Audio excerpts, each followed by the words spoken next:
Hey, Oren. I need your help understanding the 2012 Ford Focus transmission fluid. It's overwhelming.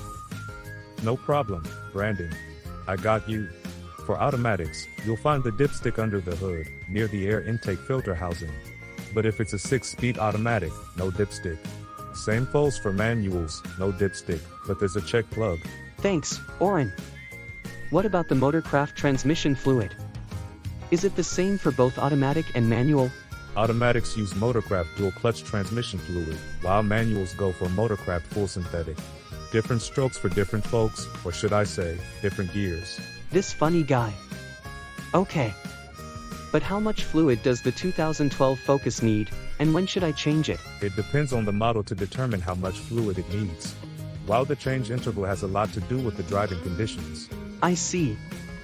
There's so much to learn about this topic. Yes, Brandon.